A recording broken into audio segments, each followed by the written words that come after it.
we're going to do shrooms and we're going to play bingo, right? Like, some of you guys would be like, what? Oh, yo, I am so in.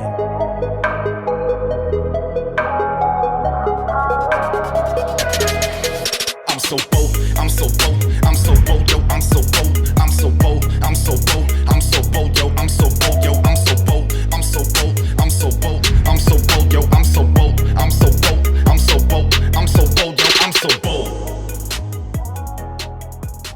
Let's get into these questions. It's another week, and guess what week it actually is? This is session. You ready for this? 130. That's right. I've done 130 weekly sessions that are going to be just like what you're about to experience here tonight. So if you get off this thing, you're taking notes and you're feeling good and you're like, holy shit, what just happened? Know that there's 129 other sessions just like this.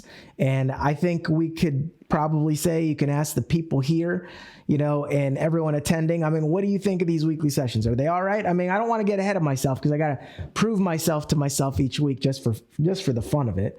But I think that if honestly, all you did for the rest of your career, no bullshit, is just go back and study those videos, like, you would probably be massively successful in the industry. You would.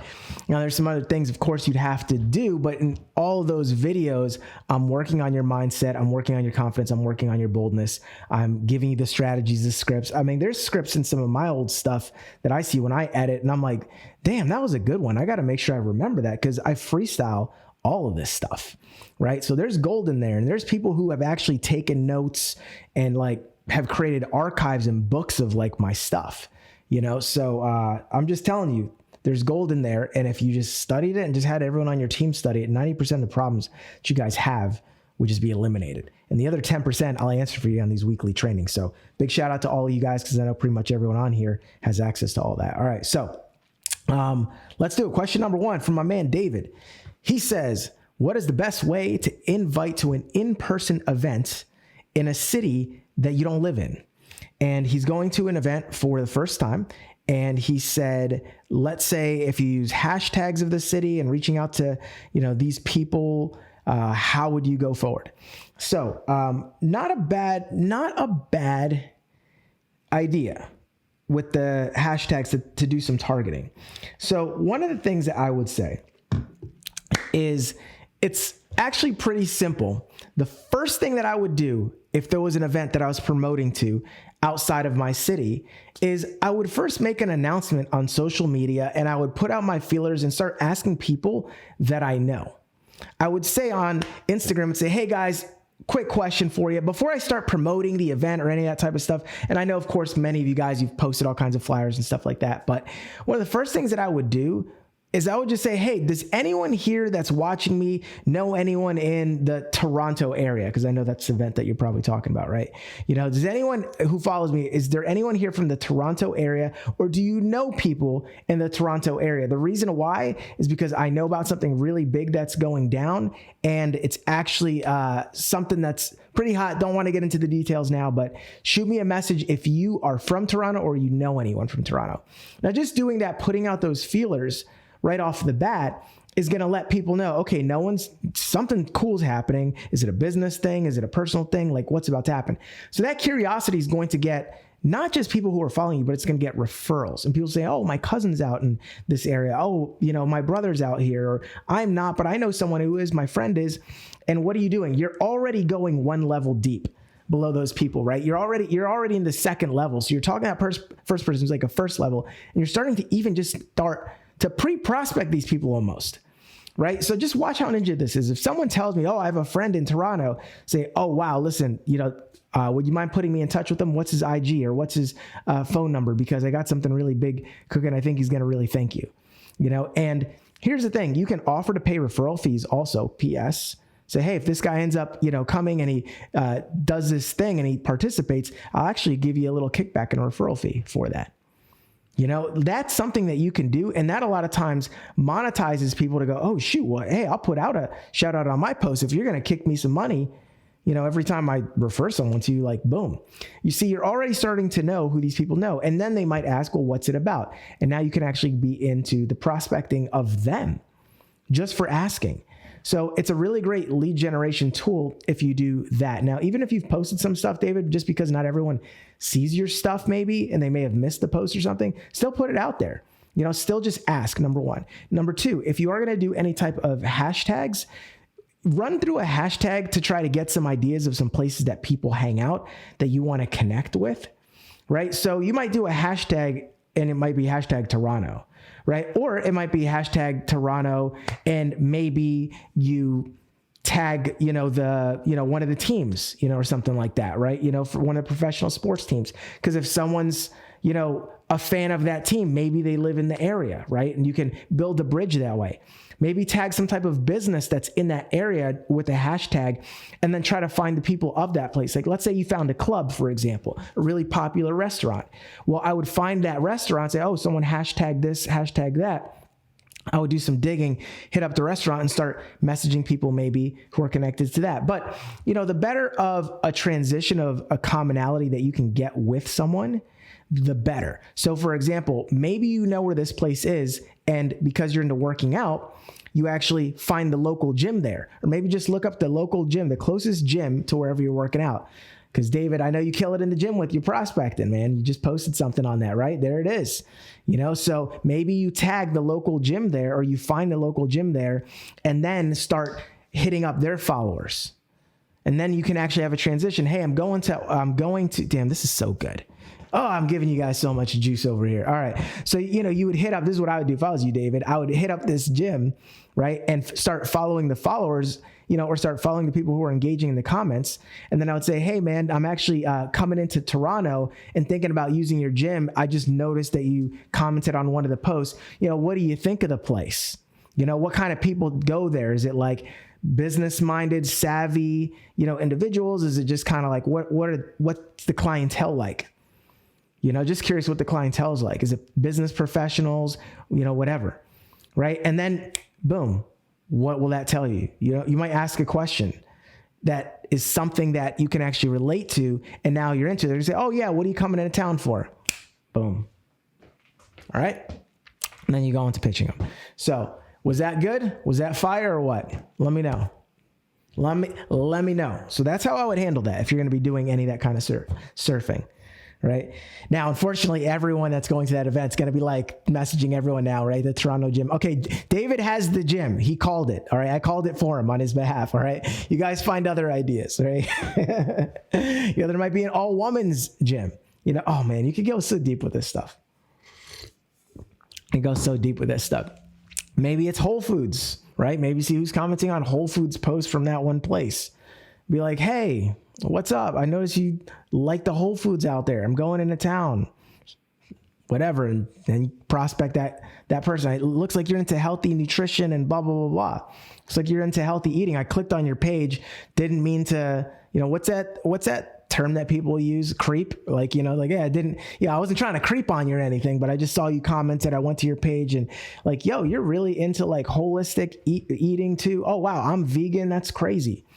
Like, hey, what do you do for a living? Or just ask them based on, what they say. Hey, do you know other people who are into, eating well and, business or something like that? Hey, do you know any other people in Toronto that are into eating well? Because I'm actually working with a company that's expanding out in that area and they're looking for some people, and we're looking for some people.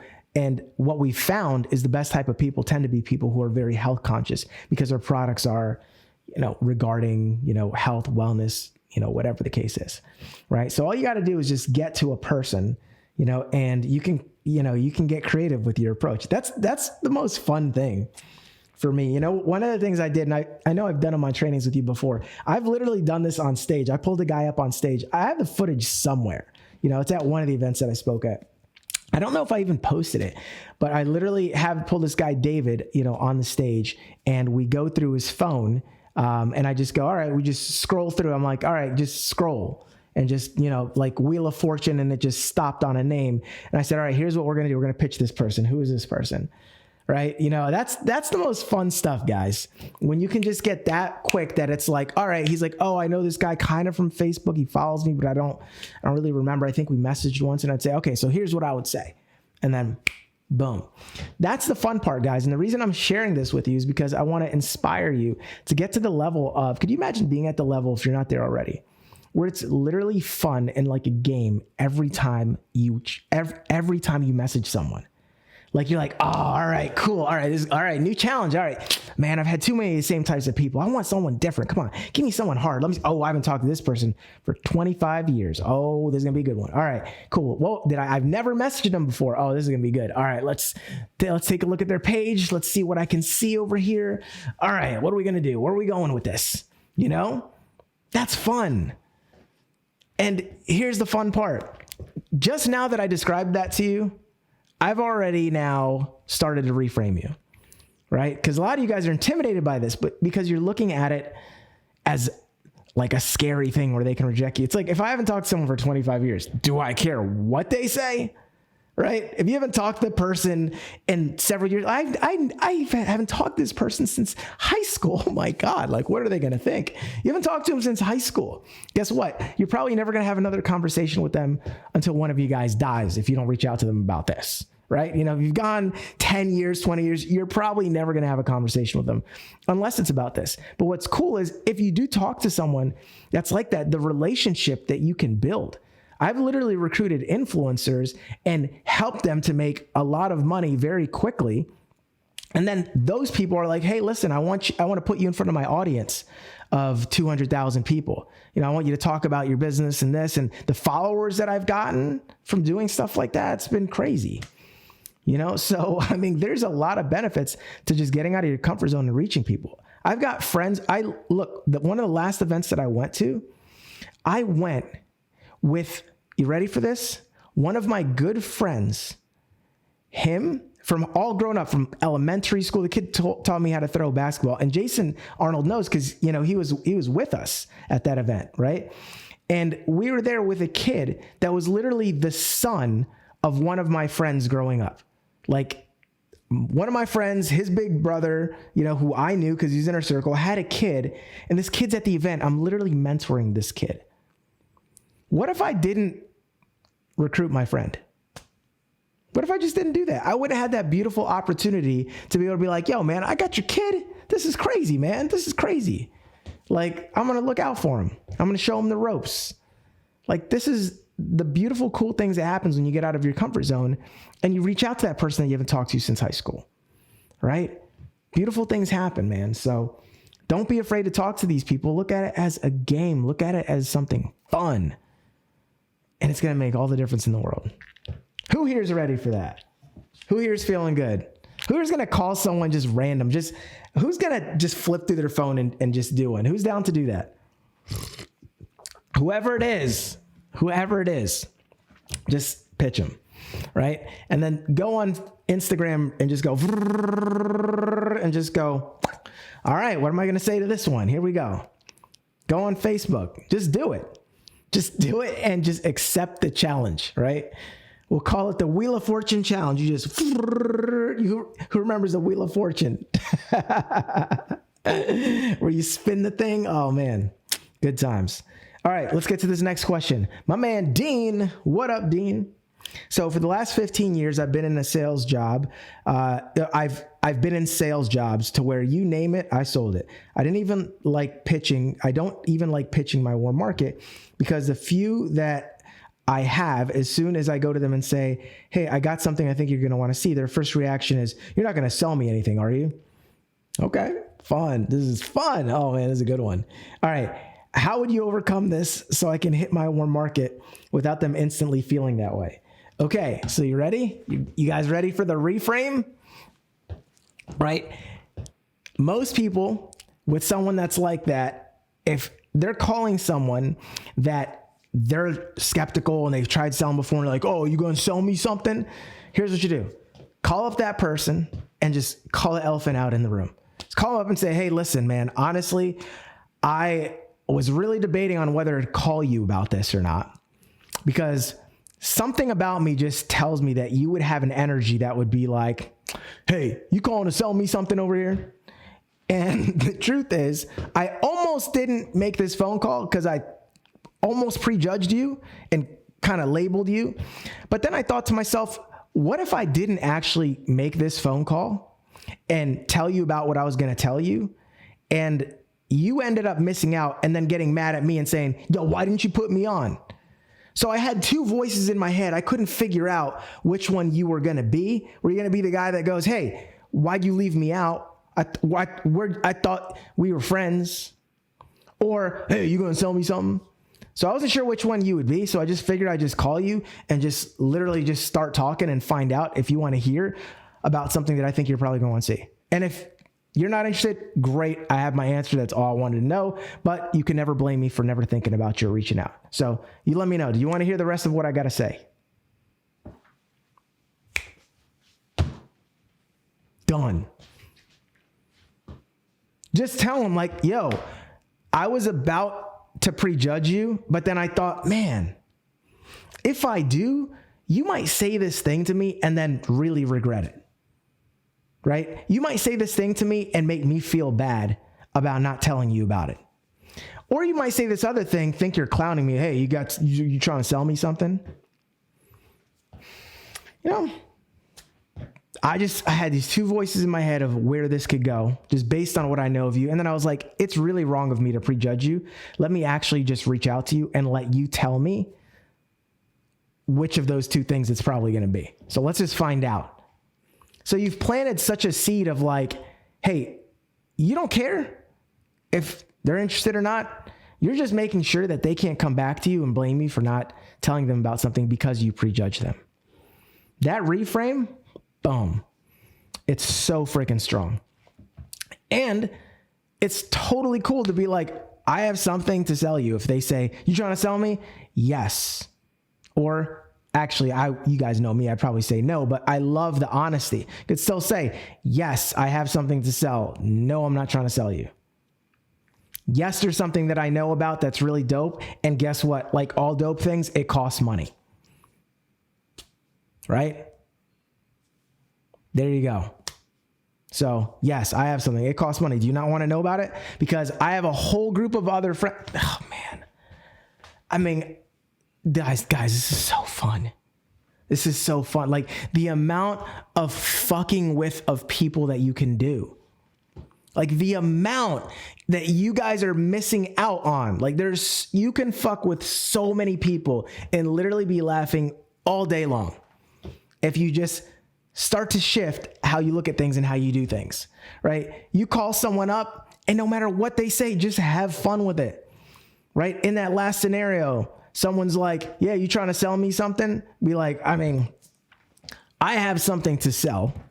I know about something that, and you could just say, actually, it's kind of a funny story because I don't care whether or not you're interested in what it is that I'm doing, but I recently ran across something that absolutely blew my mind. And I have a circle of friends that whenever we hear about something really cool and really dope, we're all exchanging ideas. Right? We're saying, hey man, here's an investment opportunity here. Do you know about this? Hey, buy this cryptocurrency right here, right now. It's really low and I got some inside information. I'm a part of a group of friends. We're all successful, entrepreneurial, or even if you're not successful, I know, just say, hey, I'm a part of a group of friends that they're just comprised of super sharp, open-minded, savvy investors, business guys, and we're always exchanging ideas. And we're always putting each other onto stuff. And, you're not a part of that group or that circle, but I thought to myself, that might be something that you might be interested in, but I don't really know how business minded or savvy you are. And I don't know if you're the type that likes to hear about different opportunities and stuff, but if you do, let me know. And I just put all my homies onto something. And, if you want me to give you the inside scoop, I can. If not, totally cool. Right?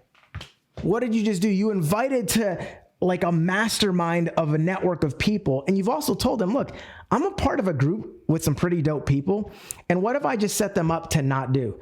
If they start to get weird, like, oh, you selling me something, be like, yeah, bro, anytime we see something that's really good and we can also not just use it and we can use it and take advantage of it and then also resell it. Hell yeah. Why wouldn't I be an affiliate of something really dope if I'm going to tell my good friends about it for free anyway? If I'm going to tell someone about something for free, most of my friends, and this is true, guys, people, high level people, this is how they think. They literally say, like right now, I have 2 situations with a friend that I asked him about something really dope and he's not reselling it, but he contacted the company. He goes, well, hey, hold on. They actually have an affiliate program. So I'm going to go ahead and become an affiliate for it. So that way I can get credit for selling it to you. So that'll just like take me a couple of days. And I'm like, all right, yeah, bet. Yeah, no, go ahead and get paid off of it for sure. Yeah, obviously if I want to buy it, like I want to make sure you're getting something out of it. Like don't just send me to the company if it's the same cost, but you could also get a cut of their money. Hell yeah. Who here just caught that? This is how you can just slay people that get weirded out about being sold stuff. You just be like, oh, that's like really weird, dude. Because in my circle of friends, anytime one of us can buy something from a company and it costs the same much and it costs the same amount of money to buy it from the company as it does to buy it from anyone in my circle, I always tell them, yeah, get signed up, be an affiliate if they have a program, and then give it to me. Like set me up. I'll wait a couple days for you to get licensed and whatever, so you can get a couple $100 off of it or whatever the case is. So literally like that happens in these circles. I have something else that I just bought. And you know what? My friend told me about the company name. He told me about what the product was. And he was like, yeah, go get this and just buy it. And I said, well, hey, hold on. Why don't you go ahead and be an affiliate of it, sign up, and then give me your affiliate link. I'll wait. Real friendship. Real friendship. I'm like, make sure you get something off of it. Your people just haven't looked at it like that. These prospects you're afraid of, they just haven't looked at it like that. They're looking at you, or if you feel like they're looking at you as a salesperson, like, well, wait, let me just get something straight. I'm just telling you about something that's dope. Yes, I make a commission off it because I signed up to be an affiliate. I'm not gonna make a living off of your transaction. You know, like this isn't gonna make or break me, dude. You know, but yeah, if you would like me to be compensated for going out of my way to gather the information, do my research first, do all the research online and find out all the stuff, read all the reviews. Yeah, I did a lot of research to vet this, to bring it to you. Would you be okay if I was compensated for my time? Damn. Give me some people, someone who wants to put me on some 3-ways. I just want to mess with some people, dude. I just want to mess with some people. Because do you see this? Do you see how you're taking charge of every conversation and you're framing everything in a way that your prospects that might look at you like, oh, you're trying to like make money off me. You're like, yo, dude, would you not want me to like be compensated for all the time and the research and me vetting this and finding the right people and like, you know, being a part of this company and finding a good team and do like, you wouldn't want me to like, dude, if you do a bunch of research on my behalf, if you go inside, work for a company, meet all the people, learn all the stuff, and then you're like, hey man, I've been checking this thing out for the past couple of weeks or the past year, the past month, however long you've been in. Hey man, I've been checking this thing out and just vetting it to make sure it was, you know, everything that I thought it was. Hell, I even joined just so I can get an inside peek. And now that I have, and I've been here for 3 months, I've seen the product, I've seen the people, I understand the culture, I've been to their events. Like, I'm here to tell you, this thing is better than I thought. And I feel comfortable now letting my friends know, so that way they don't have to say, oh, let me go do my own research, because it's not like you're going to out-research me. I've been here for 3 months, collecting data, reading all the reviews, talking to the people, being inside the company, hopping on the conference calls, going through the product, experiencing it. And like, yo, this is legit. All right. So that's it. If we call this a weekly call, who here would say that this was worth $97? Just curious. Just by I can see your cameras over here. All right. I appreciate it. So this is how we do. This is session 130. Can you imagine what's in these other 129? All right. Williska, hey, wait, can I just say something? Can you tell and can you feel this energy? Can you feel this energy of fun? Can you feel this energy of lightheartedness? Can you feel this energy of playfulness and posture? Can you feel that? Do you feel the confidence? No matter what they say, if you're just crazy confident about what you have, where you're going, and what you're doing, you can literally speak your own success into fruition. You can. I'm sharing this now because a lot of your questions, I could literally just answer, and you're going to see, because I've seen some of the other questions, I'm setting you up for just a principle that's going to apply to almost every question that you guys ask me from here on out. Right? You ready for this? This is everything.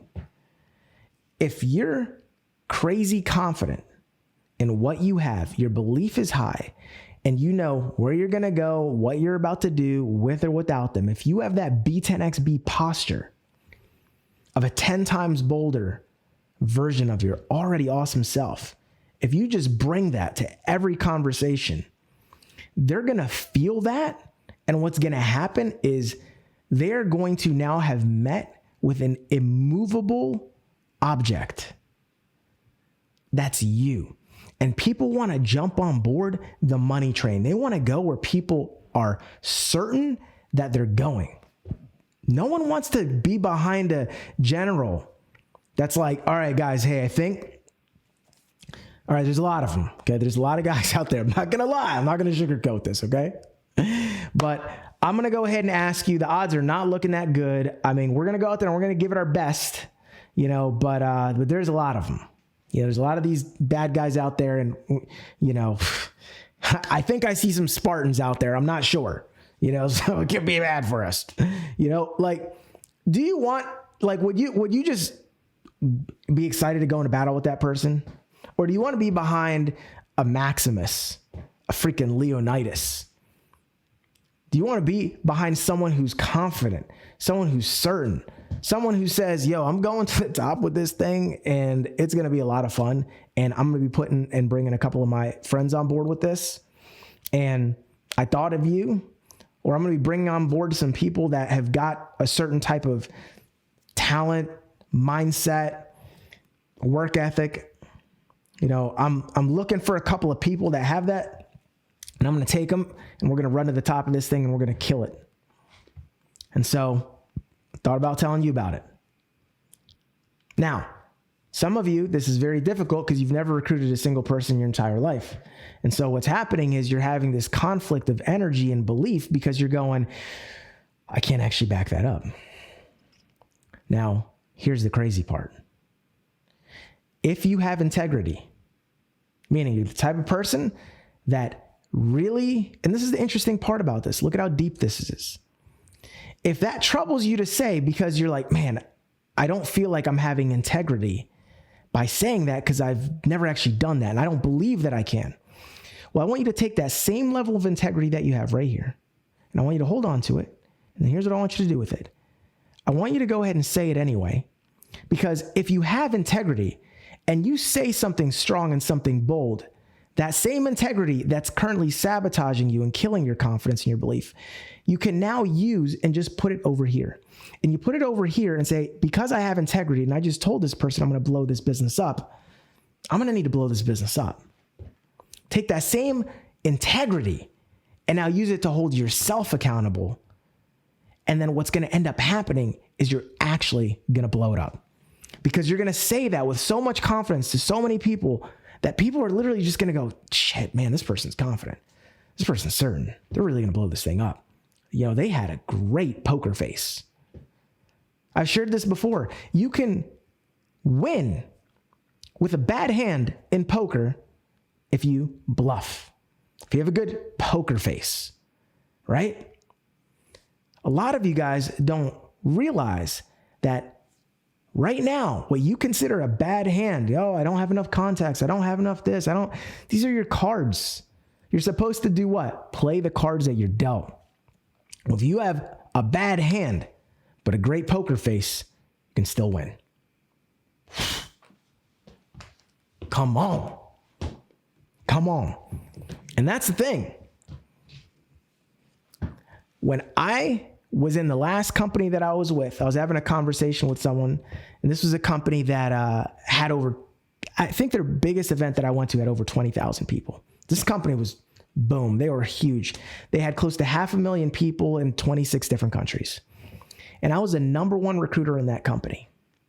And a big reason why is when I first got started, I said to myself, I'm the guy that created the immediate yes formula. And I'd been out of building network marketing for a while. And I was like, you know what? I'm literally the inventor of a course that sold hundreds of thousands of dollars and has changed countless people's lives. And it's called the immediate yes formula. I created it. I refined it. I used it on myself. It helped me become wealthy. I shared it to all these people. They've gone through it. It's changed their businesses. It's changed their lives. There's so many people who are #1 earners, multimillionaires in the industry in all kinds of different companies, and they've all been through the immediate yes formula course. There's so many of them. I've literally lost track. But what's crazy is having that reputation and that integrity and that pressure. I said, I'm the creator of the immediate yes formula. And I'm about to start a new network marketing company. If I don't do what I'm capable of doing, if I don't actually get people to say yes immediately and without objections, if I can't apply my own formula back, even though I've been kind of semi-retired for a while, if I can't get back into it, just use this formula and then succeed, then I'm going to feel like I'm at a loss of integrity.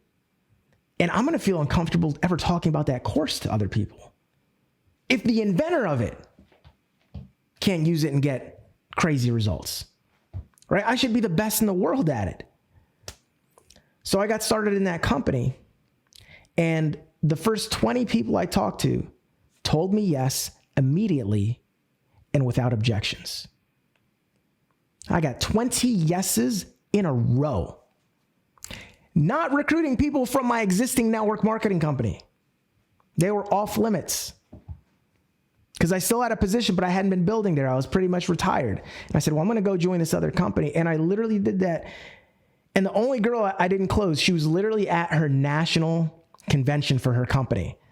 And she was in a different company. And I called her and I'm like, hey, what's up? What are you doing? She's like, I'm at my national convention. I'm fired up. And I was like, I think this is the end of my streak. I think that's it. I was like, all right, I had a good run. 20's good. I was going for lucky number 21, but it didn't work out. And then I ended up recruiting in that company 100 people in 116 days. No, wait, hold on. 102 people in 116 days.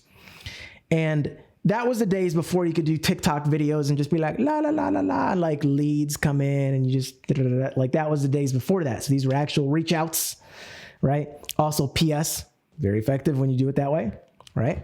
You're actually making the calls, reaching out to people instead of just waiting, for the TikTok gods to, oh, please go viral. I need more people to talk to, right? Please. Oh, no messages, no DMs. Oh, all right. Back to the drawing board. I gotta put on another face full of makeup. All right. Which filter am I going to use next? Meanwhile, you already have, 100 people on your cell phone you haven't called. I should turn on your camera just to laugh at that. I see you. All right. So guess what I did in that company? I ended up recruiting 102 people in 116 days. And I think honestly, a big part of it was I told all the people that I was going to recruit, I said, or all the people that I prospected, I was like, hey, listen, I'm going to put 100 people into this thing faster than, so fast it's going to make people's heads spin. I'm going to put 102, and I said, I'm going to put 100 people into this thing faster than, faster than anyone's probably ever seen here, right? From not even talking to people in my other company. I'm going to do it so fast people's heads are going to freaking spin. So I wanted to just let you know about it. And then boom, I just went on with the rest of my my story. But because every single person I said I was going to recruit 100 people, that level of accountability, because I'm such a man of my word, that's just, I'm old school like that. If I say it, I mean it. It's word is bond, word is life. That's the code that we grew up on where I lived in New Jersey, right? It was just like, Jason knows, right? So it was just like, yo, man, word is life, word is bond. You're going to do it. If you have integrity, you believe in your word, you believe in your bond. So I had that, and I brought that energy and that integrity, and I used it to my advantage. I weaponized my integrity. I weaponized guilt. Like, I'd feel guilty selling my course. So thank you, guilt. Now I'm going to use that as good pressure to push me to not quit on those slow days, to say, man, I want to call that person up 2 months from now and be like, yeah, man, how's it going? And they're like, oh, everything's same. Oh, how about you? How's that business? Oh, bro, booming, killing it. Yeah, this many people on our team, this person's doing this person's doing that, this person. And they're going to be like, oh, guess what I can do? I can now probably re-recruit that person. So start over today. Doesn't matter. Doesn't matter what you've done. Speak it into existence. Call those things that be not as though they are. And if you want some real advanced, seriously, high frequency, high vibe stuff, get on a level and start celebrating like you're already that person. Just start going like, yo, this is crazy. I'm already a millionaire. How about that? How about that? Like, this is cool. Just wake up. Like, today, I just woke up and I was like, oh my God, this is crazy, yo. I got $10 million in the bank. I don't even know what to do with it. I got all this money in crypto. I don't know what to do. I just woke up like, you know what? Fuck it. I'm going to cuddle with Blaze a little bit more and spoon Emily. That's what I'm going to do here. I got 10 minutes. That's what I'm going to do. Because guess what? I got 10 million in the bank, millions in crypto. Life is good. Psh. This is amazing. What am I going to do today? Stuff comes around my way and I'm like, I don't feel like doing that. I mean, I could, but like, whatever. I got $10 million. I don't feel like doing that. Just start speaking it. If you don't have it, this is just what I do all the time. Yeah, I got what I want to do. I'm going to go out in the yard. You know why? Because I got $10 million in the stupid bank. That's it. Like, fuck it. I'm going to play on the lawn all day. I'm going to be a dog today. That's what I'm going to do. And I'm going to make phone calls out here. And you know what happens? Business starts manifesting. Oh, I could tell you guys some good stories. I had a company today. Literally, I had a guy invoice and text me yesterday, and his text said, I could just read it. Because I've been doing a lot of work in this world of manifestation. I have this crazy mentor. I have this crazy guy who's like, no one's heard of him, but he's like a freaking guru. He's like the next Sadhguru, Bob Proctor. And I had a conversation with this guy, and we're talking about manifesting abundance. And then literally I just got a message from a guy that just said, send me an invoice. Let's do this. And he's like, and he asked me for 10 coaching calls. He's like, yeah, sign me up for a program.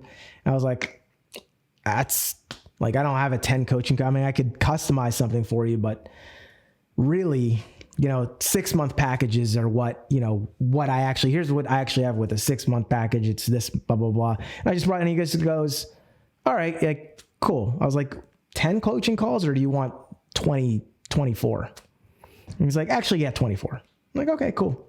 He's like, send me the invoice. Boom. And so he's going to be working, and this guy's a beast. And then he calls me up and he's like on the phone. He says, and I really want you to work with my company and give you some type of equity stake. Like, I want to, just give you a piece of my company if like you could help us get to like $500 million, and then we'll exit it and we'll do that. And I'm just like, wow, what a coincidence. I'm open to equity opportunities. Just manifesting abundance. Why? Because vibrationally, my frequency is up here. So in the world, in the 3-dimensional world that we live in, that will catch up, and all of a sudden opportunities will start manifesting to that level. When you start thinking and acting and feeling it and getting in that vibrational alignment, celebrating like it's happening every freaking day, just be like, damn, boom. So guess what? The universe is going to have to go, this guy's, and I'm going to tell you guys, you want a funny example of this? Do you guys want a funny real world example of this? Like, not even, I mean, I just gave you a real world example, but I want to give you a funny example. Blaze, our little puppy. You guys see him, cutest dog ever. I know. We manifested that, right? We manifested the cutest puppy and dog in the world, right? And he's so cute. And he comes around and he knows that if he just assumes the clothes and just acts like something dope is always going to happen, or he always just sets himself up and expects, like, yeah, we're going to play today. That's what we do. I'm going to follow you. Oh, you're putting on your shoes? All right, here we go. I'll be eating something and I'm like, hey, no, this is not for you. This is my food. And he just sits there and he just goes, no, that's my food. I want some. And he just sits there and he just assumes the clothes. I'm like, this is not for you, okay? This is me. I'm really excited about this meal. I'm not sharing any of it with you. And then he'll just be like, with expectation, just still sit there. And then eventually I'm just like, all right, fine, boom. That's what the universe is like. If you just keep setting yourself up and you're like, yeah, no, I'm living like this. I'm here. And it's the universe is like, well, you're not actually a millionaire yet. And I'm like, oh, no. I mean, I am. I'm just waiting on you. And you're like, no. Like, no, like you have this amount of money. You have this amount of struggles. It's going to be really hard and all that. And you're like, oh, no. Yeah. But like, I mean, I'm living it. I'm doing it. And the universe is like, all right. Okay, fine. And just like I give in to Blaze and just give him some food, the universe just goes, all right, fine. It was going to take you 10 years, but you know what? You're so convinced that you have it now. You're already acting like you have it now. You're having such a level of belief, of expectation that, you know, here you go.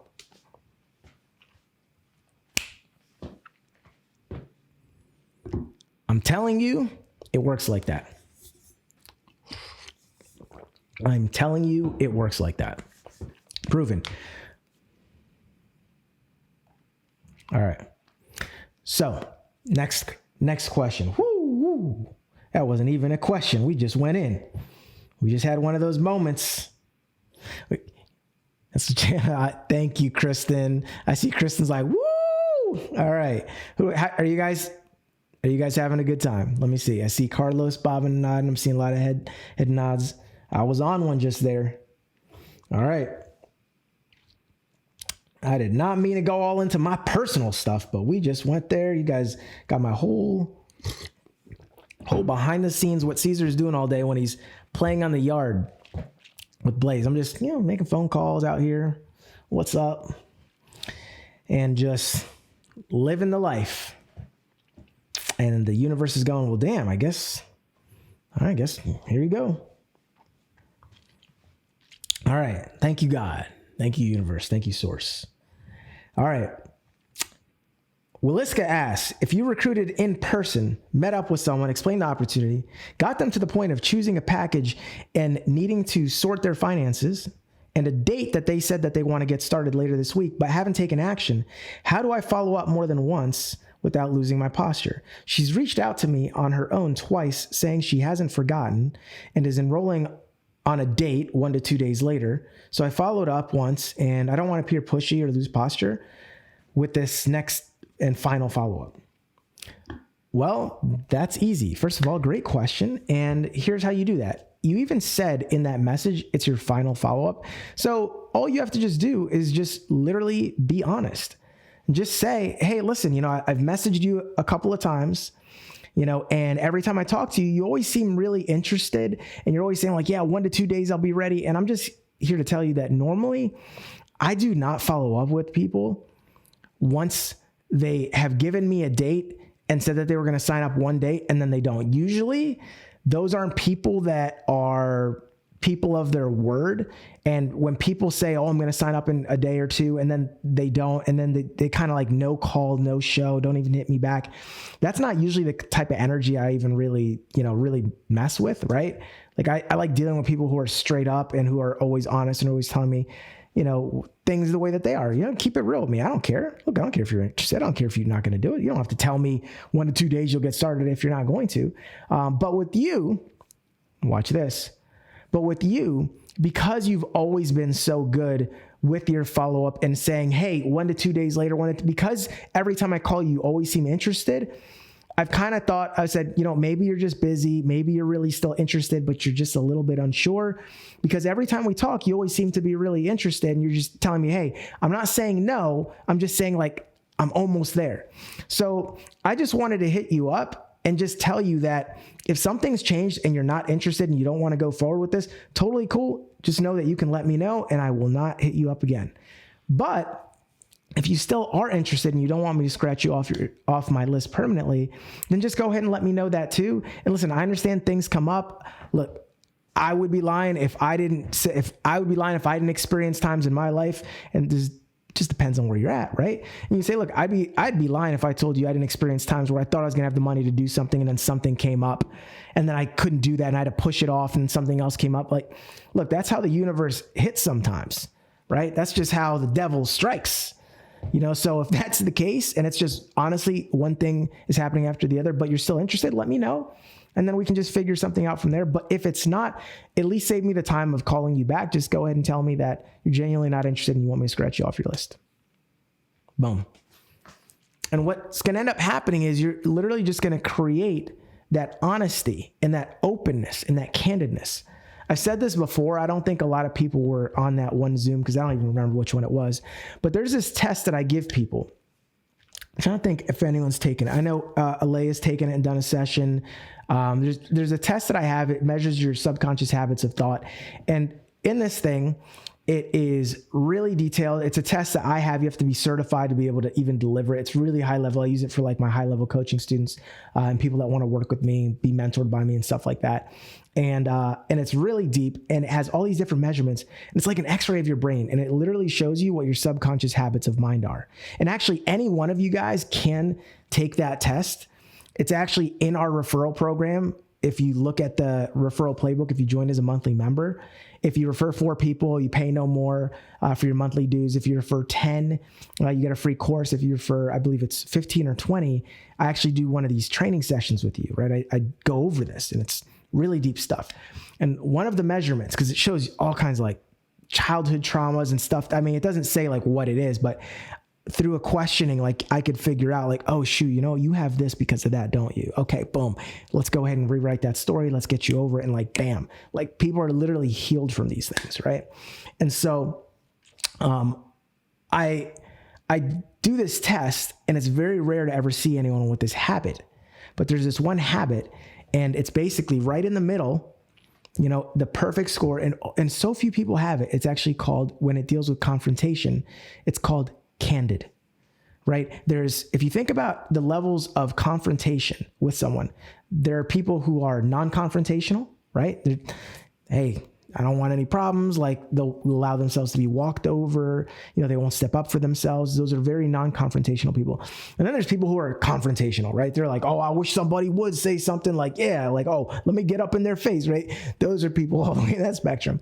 You know what the perfect middle ground is called? It's called Candid. Candid. What does candid mean? It just means honest. So a lot of the problems that you guys have is because you're either not confrontational enough, or maybe you're too confrontational, right? What would too confrontational be? Hey man, just want to give you a call. Like, yo, dude, if you're not interested, like, just let me know straight up, hang up. Like, I don't care. Like that might be like a little too in your face, right? No empathy. And non-confrontational is like, well, I don't want to call him. I don't want to, I don't want to ask too many times. You're not losing posture if you're doing it with posture, right? You can leave that on a voice message so that they can hear that energy, right? Because the tonality is everything. Sometimes you say it in a text, it's not going to maybe be perceived the same way by every person. Does that make sense? So get in that candid and honest state. That's, it's so funny, man. There's not a lot of things you have to do to be like massively successful. You know that? There's not a lot of things you have to master. It's so funny because I can just shift and move people so quickly with just the slightest things. And what I just gave you is one of those things, right? If you're really candid and really honest, you know what happens? Life becomes fun. It becomes fun because I'm never afraid of just like saying something. Someone says something and I'm just like, and this is why being 10 times bolder and asking yourself that question, what would I do if I was 10 times bolder? All this stuff does is it gets up your confidence. It gets up your honesty, right? Like, what would I do if I was 10 times? Why aren't you doing it? Why aren't you doing the thing that you're thinking about? Because you're not bold, right? You're not being honest. Oh, I want to talk to that girl, man. But like, I mean, I'd love to go reach out to that person. But like, you know, I'm scared. What are they going to say? Right? Why not just reach out to them and be honest? Like, hey, I'm literally prospecting right now. Hey, just want to reach out to you. I want to tell you about this business. I don't care if you do it. Like, but I want to just tell you about it because I don't want to not tell you about it and then you'd be mad at me because I didn't tell you about it. All right. So boom. I don't care if you do it. I don't care if you're interested. Like whatever. It's being candid, being honest. It's so fun. It's so fun. Like people, I don't try to sound like I'm smarter than I am. You know, I don't like, you know, person came over here, you know, a horticulturist, right? You know, is talking about stuff and, you know, in our plants and trees and like, okay, what are we going to do over here? Looking at planting some new stuff, you know, and I'm talking to this guy. If there's something I don't know, I'm not like, I don't want to ask. I'm not like, oh, geez, I'm embarrassed to not know. I'm like, wait, what did you just say? What does that mean exactly? Okay, so how much is this going to cost? All right, what's your estimate about this? What about this? I just ask. I'm just honest, right? It's a beautiful way to be. It's a beautiful way to be, people. Try it out. Try it on for size. All right. Dean asks, I know I asked this question months ago, but I seem to still be struggling with getting people excited about what it is that I do. I tell them that I happen to be a part of one of the fastest growing companies in the financial space, but that doesn't seem to excite them as much as to where their energy rises and they say, oh, how do you do that? Or tell me more. Any suggestions on how to get prospects to basically beg for more information without actually begging? All right. So that's a great question, isn't it? How many of you guys struggle with what is it? And like, what is it that you do? And you're like, all right, I'm part of the fastest growing company. Just think about this. We meet and then you ask me this question and you're like, hey, what do you do? I'm like, I happen to be a part of one of the fastest growing companies in the financial sector, in the financial industry. Like, what is it? It sounds like I'm bragging already. You know, it's like, okay, wow. Work for one of the fastest growing companies in the finance. They're going to tell me more. You know, they're not going to probably do that, right? Now, if you happen to ask them another question, and this is why it's always best and smart to start conversations. Now, if someone else starts a conversation with you, you can always lead it, right? You can always take control. You want to know how? Whoever's asking questions is in control. Write that down. Little Caesarism. Remember this. Whoever is asking questions is in control. And if someone asks you a question and you want to get back control of the conversation, just answer their question and then ask another one, right? Now, the reason why this is important is if you can be in control leading the conversation, you can gather more information, right? It's like going first in chess. If I move first, I'm already starting off one move ahead of you, so I can put you immediately on the defense, right? Because if I'm moving certain ways, right, you're like, oh shoot, he's going there. I need to like move my person, right? So there's an advantage in being the person who's in control. So for example, if I talk to someone, I'm like, hey, yeah, so what do you do? Now I can listen to what they say, and then I can see if there's something that I can take or pull from there to answer the question back. So for example, if they say, oh yeah, I'm in the financial space. And you're like, oh wait, no way. That's so crazy. I happen to work in the financial industry too. What's your specialty? What's your company do? Or if they say, oh, you know, I don't really do anything, you know, or if they say this or that or the other, you can take some of that information and you can use it. What do you do? Oh, I work for this company.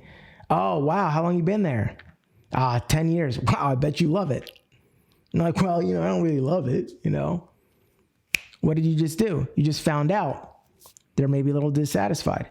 So now maybe this is a potential person to recruit. So now that might change your answer. Instead of saying, oh, I work for a fast growing company in the financial aspect, you might say, oh, wow, that's crazy. One of the things that I do with the company I work with is actually specialize in talent acquisition, recruiting. And I mean, I'm not an expert. I'm not the head person or anything, but I happen to know some people in our company that are actually pretty connected and plugged in. And if you're dissatisfied, not liking what you're doing, I might be able to put in a good word for you. Boom. So what did we do? We shifted and took where we were and we literally changed it. The coolest thing about what you do, and this is again, here's the fun part. Do you know why I love the question, what do you do for a living? What is it? What's the name of the company? All these type of questions. Because they put me in control. If someone's asking me a question, because of what we do and because it's so diverse, I can literally pick from all these different types of ways of saying what I do. How many different ways can a software engineer really say what they do? Like, what do you do? I'm a software engineer. Oh, I'm an architect. Oh, like we all pretty much know what that means. So if it's not of interest to us, not a lot we can do, right? I want you to imagine before you're even in network marketing, if you talk to someone and you're like, what do you do? And they say, oh, I'm a math teacher. You already know, okay, cool. You're a math teacher. You teach math. How much can they play with that? Like, well, I happen to be an expert in arithmetics and children, and I happen to work at a local county establishment that educates young children. Are you a teacher? Is that what you're trying to tell me? Yeah, I'm a second grade teacher. Oh, okay. You could have just said that, man. Right? Like, people can't get very creative, but guess who can? Us. Guess what we do? Whatever the heck we feel like saying. One of the hardest parts about everything that I've done in network marketing is actually having an answer that I just use all the time for what is it I do. And here's why. Because I like to play with it. I like to, each time I'm like, what do I want to say this time? Let me switch it up because I'm testing. I'm always like, oh, this is like a good perfect line, but like, I want to experiment with something different. I happen to work with a company that, and then I'll say something different. So one of the things that I do in the concocting of my different formulas and different ways that I engage with people, oh, this is good stuff. Ready?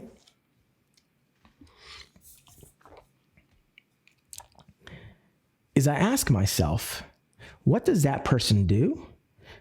What are they into? And how could I use that information to create something custom for them? How could I take what they do and then use it in the explanation of what I do so that I'm interesting to that person? So that that person goes, oh, tell me more. See, a math teacher, if I'm just not interested in caring a lot about math teachers, they can't really interest me, right? If you're talking to someone and they're like, I'm a math teacher, and you don't have any interest in that subject, it's like, all right, nice to meet you. Cheers, right? If you're at a bar, oh, cool, boring, right? I have no interest in someone that does that before you're in network marketing. Now, it's fun because you can be like, oh, you're a math teacher. Oh, that's cool. So you must be good with numbers. Oh, yeah. How long have you been good with numbers? Oh, all your life. You're like one of those gifted people. Oh, man, I'm so jealous. There's so many people that are just like that inside our company because I happen to be in a company that's in the financial space. We basically educate people and teach people how to, invest, trade, or whatever. We happen to be in a company in the financial space that's like constantly bringing on people, and all the ones that are like math whizzes always end up succeeding crazily inside our company. And I'm always so jealous because I'm not a numbers person. I mean, don't get me wrong, I still do pretty good. But man, if I just had the gift of numbers like you, God, no telling where I'd be. What did you just do? How much did you pique that person's curiosity right now? Right? I love Devin. I'm loving your energy today, bro. I'm loving your energy. Just want to say. But do you see this guy's like something totally custom for them? I created a story. I created curiosity, right?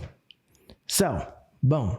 That's how you do it. have more fun, play with it more, try to extract as much information as you can from them, and then use, and this is the mastery, if you guys really want to get deep with this, it's really try to start using analogies. Just start dabbling your toes in analogies. That's one of the things that, honestly, I don't really meet very many people. The only people that are better than me at analogies are like rappers, right? Analogies and metaphors, right? Like, that's about it. But outside that kingdom that I've seen, there's very few people that are better with analogies, because I'm an expert in NLP. And that's one of the ways that I'm able to create so much change in people so fast, is I can quickly say, okay, what's an analogy? What's a metaphor that allowed them to be able to relate to this better? The best teacher, arguably in the world, one of the best teachers that we're all familiar with, used metaphors and analogies all the time. And they're sometimes also called parables, right? Jesus told in stories and metaphors. So that's what I would do whenever I would talk to someone. If I talk to someone and they're like, oh, what do you, and I'm like, hey, what do you do? And the person says, oh, I'm a firefighter. And I remember when I was with a company that was, in the legal space, right? I would literally tell people, I'd say, oh man, that's so cool. Yeah. So you're firefighters. What are firefighters into? Saving people. Wow, dude, you're a real hero. You like literally save people. That's freaking amazing. What do you do? And then I would say, well, I'm in a company. I don't save people's lives, but I save people money. And I work with this company that basically what they do. And then what did I just do? I just created another analogy. Because what can a firefighter who saves people relate to? Oh, saving. What did I do? I complimented that person, and then I created a segue and a transition that allowed me to use something and use language that would help that person to understand what I do a little bit better. So it's honestly a gift to the person that you're communicating with when you're using analogies and metaphors. You're helping them to understand. If you get really good at it, the changes that you can create in people, the money that you could make, the lives that you could change, save, it's amazing. It's amazing. So get good at analogies. And if you want to get really good, just watch all my videos, because I'm dropping them like crazy.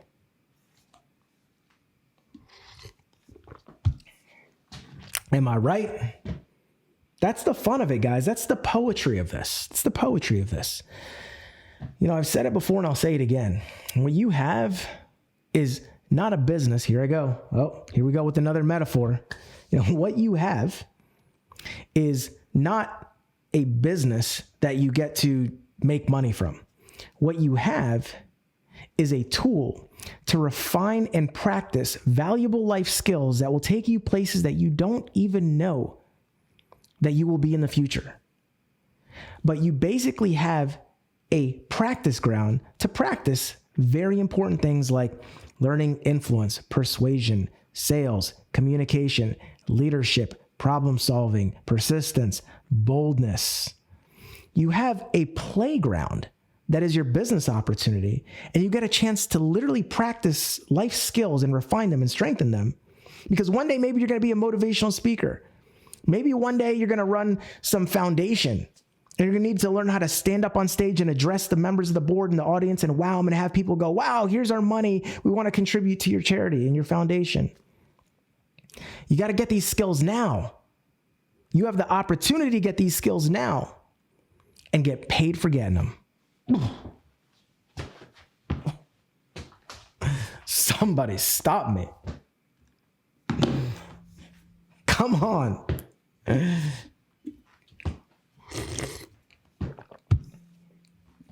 Do you see how just looking at it just shifts your whole energy and makes this whole thing a lot more playful and like, oh shit, wait. Yeah, this is practice. This stuff is practice.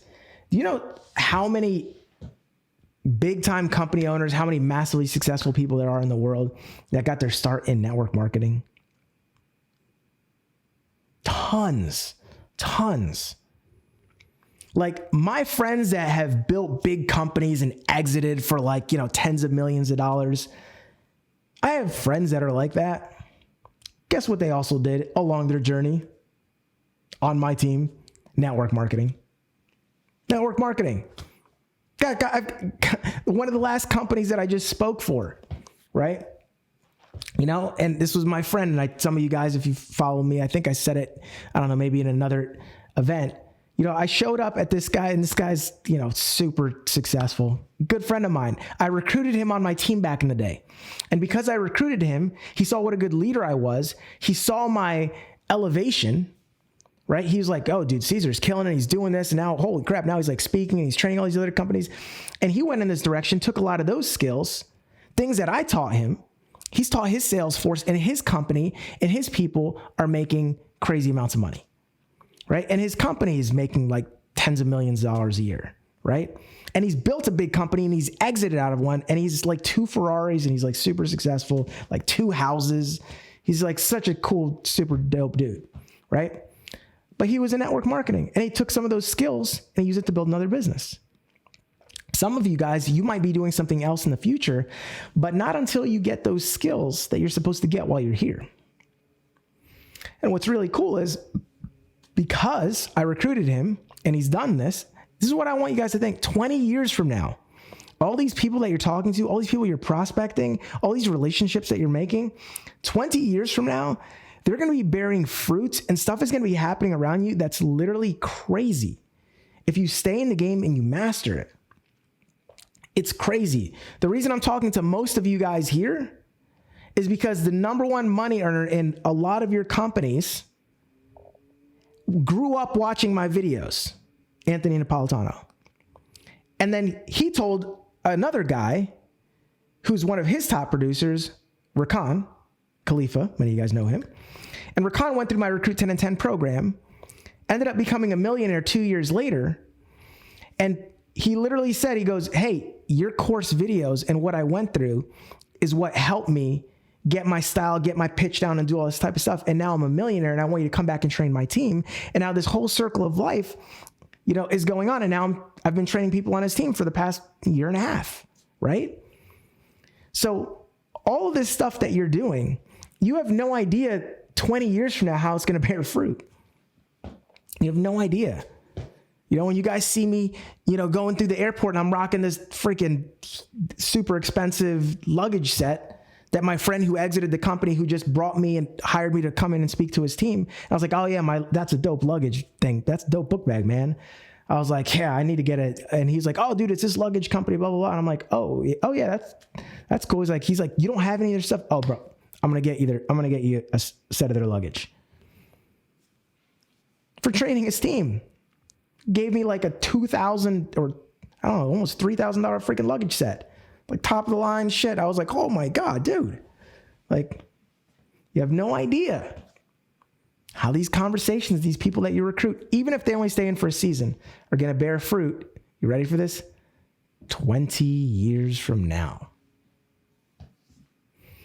Little Tony Robbins line. Most people underestimate what they can do.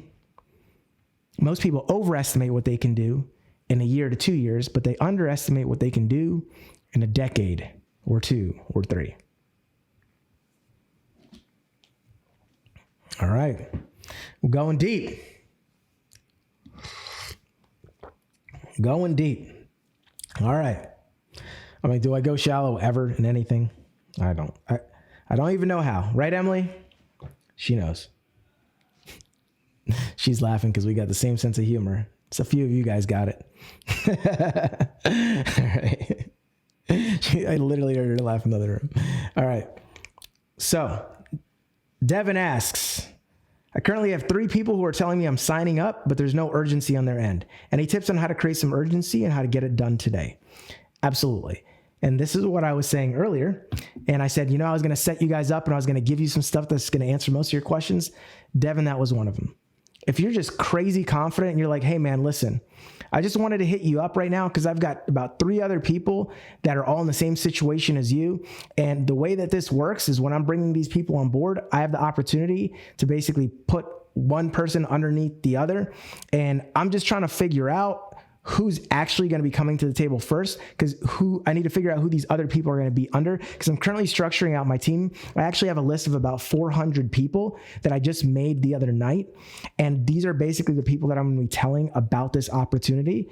And I just wanted to let you know just in case, because I believe in just being a person of integrity. And, look, I talked to you first, so I just wanted to make sure that you knew that, because if it made a difference in you being able to come up with the money to actually do this and get started, unless you already have it, then you can get started today.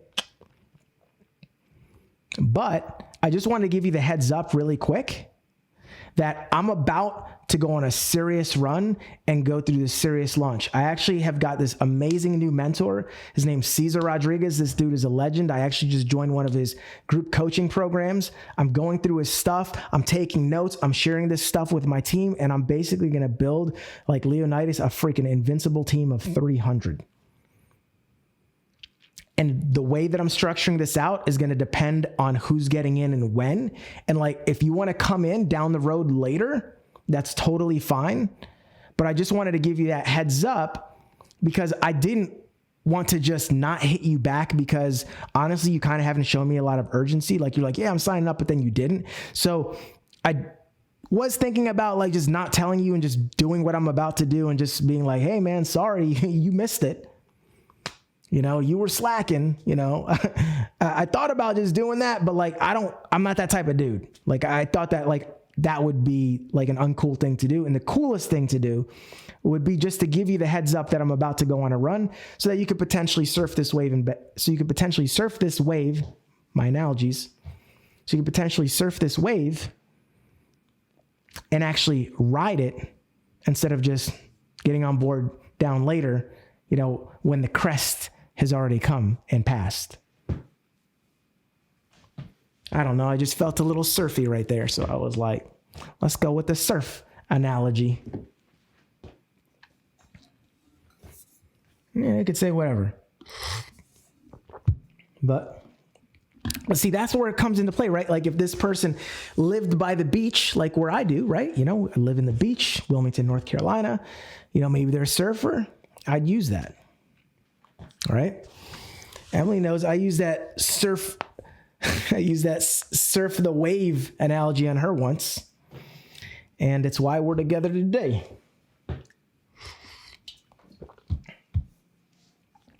I can't share the rest of the story. Maybe Emily and I will share it on a podcast one day. But it started with, no, I'm just kidding. Oh my God. It'd be so funny if you guys knew that story. I just can't do it because it could lead to too many unplanned pregnancies. All right. So don't want to do that. Be like, Cesar, I used your line. And I need to make a lot of money because I only got 9 months until. All right. I got your guys' wheels turning. You guys are having fun. All right. We're having a good time. Is it important that you have fun in whatever you do? Is it important? It is. If you're not having fun, you're not doing it right. Like most of you guys, this whole training is just filled with gems. One of the things that I just really wanted to do for you today is just give you the energy, right? I just wanted to change your energy and your frequency. And I just wanted to reframe all of you. And just for fun, I was like, I'm going to be extra silly and extra fun because these questions, I just have to show you guys, you could be such a G if you're just funny and hilarious and just playful. That was my secret mission. When I saw these questions, I was like, all right, I know what these guys need. They're being way too serious about this shit. All right, let me just do my stuff and heal them of that. All right. Rolando, did I get it? Oh, no, wait, David's question. All right, I'm hosting an in-person event in my town, and I'm wondering what would be the best pitch to invite people to the event.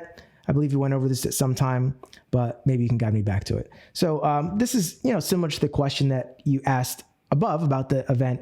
And like I told you, if you're having an in-person event in your town, right? If it's like, hey, I'm having my own event, hey man, just invite and just be candid, be straight up. Say, hey man, look, I wanted to give you a call. I got something that I'm actually putting together and planning. It's going to be actually pretty fun. And I just thought about reaching out to you, and I almost didn't hit you up because I was kind of thinking, I was like, well, you're not usually the most entrepreneurial, business savvy guy that I know, but I'm like, I would kind of be a dick if I didn't call you up and at least tell you about it. So here's the deal, man.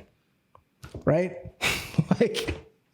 Like you could literally screw with your friends who aren't business and entrepreneurial or whatever. You could say something like that, but you get the energy, right? Everyone type energy in the freaking chat for me, right? Do you feel it's like if it's someone that you want to invite, if they're a friend, you can joke with them, right? You can just be like, hey man, look, you're not the sharpest guy I know in town, but like if I left you out of the room, you'd probably be pretty pissed, right? No, I'm just kidding. You're smart. You're smart. I mean, you're better looking than me. You're not smarter. You're close. I don't know. Maybe we do a little maybe we do a little brain competition afterwards. I don't know. Right? What are we doing? We're just like, we're making the conversation so light and playful that they're going to want to be around you.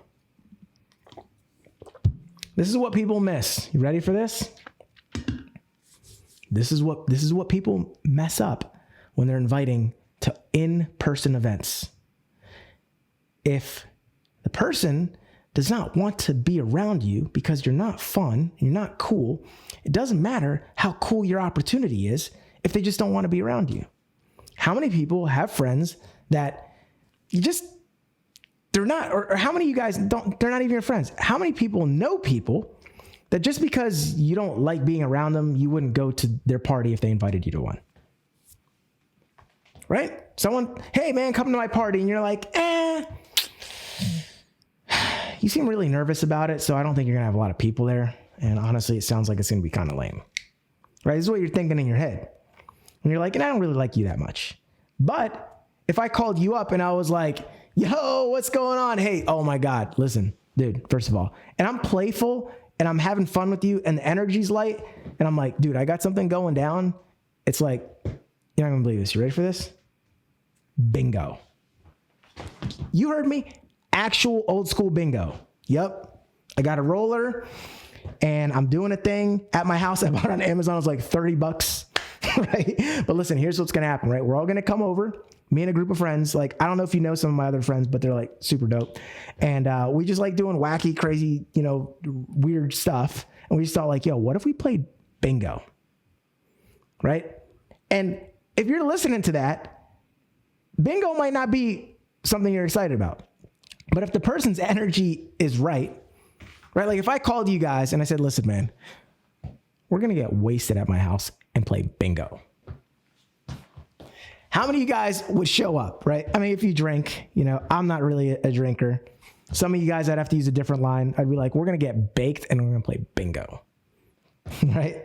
Some of you guys, it's not touching you. It's like, look, we're going to do shrooms and we're going to play bingo, right? Some of you guys would be like, what? Oh, yo, I am so in. Why? Because I was fun. I talked about something fun. If it's a business thing, right? If it's a business thing, can you make a business thing fun? Yeah. How do you do that? In your energy.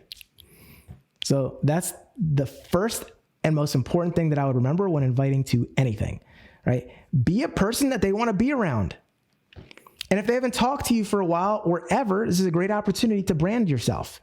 And if you've talked to them before and you haven't been super fun or super cool before, this is a great opportunity to rebrand yourself. Hey man, how you doing? Oh, dude, yeah. Whatever you want. Awesome. How you doing? Awesome. You wouldn't believe it. Like, dude, yeah, something is different about you. All right.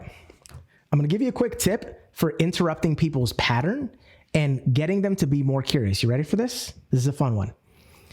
Whatever your natural personality or tonality is, if you talk really fast and you're excited all the time, or if you are a little bit more of a slow talker and you're not as excited, here's how you interrupt your prospect's pattern and get them curious and interested in what you do. Just do the opposite. Do the opposite. So if you know that I talk typically like this and I called you up and I was like, yo, I see Devin on here. I'd say, yo, Devin, oh my God, bro. You're all of a sudden, I've interrupted your pattern. You're like, Cesar normally talks fast. And he's like, hey man, with Devin, what's going on? Blah, blah, blah. If I normally talk like that, and then I'm like, bro, you're leaning in. You're like, what? Now, if I talk slow and more calm and I'm like, yo, Devin, oh my God, bro, hold on a second. Do you have like 2 minutes, 1 minute? Do you have 60 seconds? You're going to be like, whoa, yeah, what the hell's going on? Hey man, I'm in a big rush, but I'm glad I caught you. Do you have a quick sec? You're going to be like, yeah, well, what's up? Major tip. Use it, and you're going to really interrupt people. If you do this consistently, if you do this and you play with this, you're going to have phenomenal results on your next calls. Try it out. Let me know how it goes. Just change your tonality. It's fun. And you know what's really fun? When you can do both, then you can literally get almost anyone's attention anytime. When you master both, right? The way that I'm able to go fast or slow, it means what? It means I get to control the conversations better with every person. If I'm like, you know what? Jason's a fast talker. I really want to capture his attention. I'm going to go slow. Right? I'll do the opposite of what I do. I'll do the opposite of what they do, what they expect. Or I'm like, oh, Jason's a fast talker. I need to talk fast with him. Right? I'm going to hype him up. I'm going to get him revved up by talking fast. And then he's going to talk fast. And then we're going to raise the excitement level. Right? So it becomes very valuable to know how to play with tonality, speed, energy, words, all these things. Listen, these beautiful vocal cords that you have, they are a gift from God. Take advantage of them. Stop being so monotone and normal. Switch it up. Have some fun with it. Play with your instruments. Watch what happens.